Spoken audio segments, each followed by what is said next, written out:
मेरे से लिखवा लो, सारे एग्जिट पोल फर्जी हैं, बिल्कुल फर्जी हैं। राजस्थान में टोटल 25 सीट है, उसमें 25 में से 33 दे दिए उन्होंने बीजेपी को।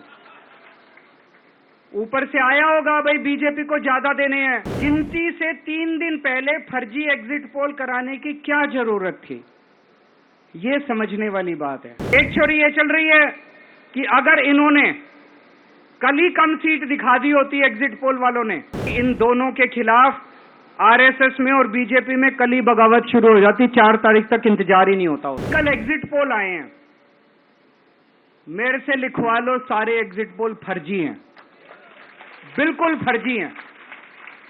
एक एग्जिट पोल वाले ने राजस्थान में टोटल 25 सीट है, उसमें 25 में से 33 दे दिए उन्होंने बीजेपी को। ऊपर से आया होगा भाई बीजेपी को ज्यादा देने हैं, तो उसने कहा मोदी जी क्या याद रखोगे आप भी, आपको 25 में से 33 दे दिए। तो पूरा का पूरा फर्जी है, पूरा एग्जिट पोल फर्जी है। लेकिन असली मुद्दा ये है, इनको गिनती से 3 दिन पहले फर्जी एग्जिट पोल कराने की क्या जरूरत थी, ये समझने वाली बात है। मेरे को भी समझ नहीं आया, कई सारे लोगों की कई सारी बातें चल रही हैं। एक ये चल रहा है कि इन्होंने मशीनों का घोटाला कर दिया, लेकिन मैंने संदीप पाठक को भी बोला है और मैं सारे इंडिया गठबंधन की पार्टियों को बोलना चाहता हूं, अपने अपने काउंटिंग एजेंट को बोल दो, पूरी तरह से सतर्क रहे। आखिरी तक अगर हार भी रहे हैं तब भी उठ के ना आए। कई बार क्या होता है, 1 राउंड में, 2 राउंड में, 3 राउंड में हार गए तो उठ के चले जाते हैं। उठ के नहीं जाना, सबसे लास्ट में रैंडम जितने बूथ होते हैं, ईवीएम मशीन होती है, उसकी पर्चियां पड़ती हैं। उन पर्चियों में से 5% पर्चियां उठाई जाती हैं।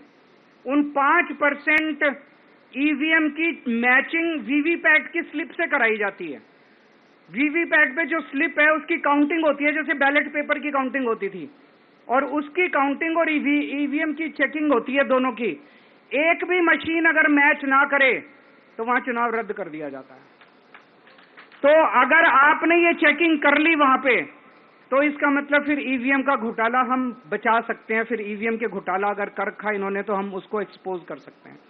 तो सब लोगों ने लास्ट तक रुक के, आपका कैंडिडेट हार भी रहा है तब भी आखिरी तक रुक के आपको ये ईवीएम की चेकिंग करा के आनी है, ईवीएम और वीवीपैट की मैचिंग करा के आनी है।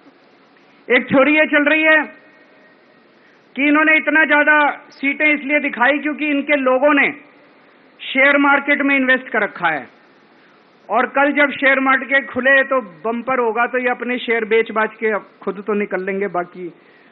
एक थ्योरी ये चल रही है कि अफसरशाही पे दबाव डालने के लिए अगले 3 दिन में अफसरों से उल्टे सीधे काम कराने के लिए एक माहौल बना दिया गया।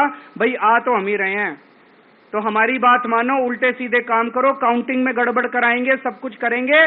लेकिन फिर से मैं कह रहा हूं, अपने को, अपने काउंटिंग एजेंट, एआरओ, सब आरओ, सब लोगों को अपने को ट्रेन करके भेजना है और अपने को चौकन्ना रहना है।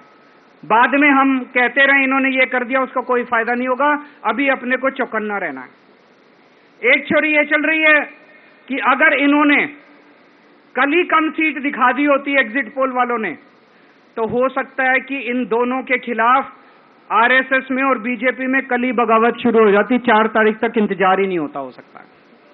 तो कई सारी थ्योरी चल रही हैं, लेकिन अपने को सतर्क रहना है, चौकन्ना रहना है। मेरा अपना मानना है कि 4 तारीख को इनकी सरकार नहीं बन रही है।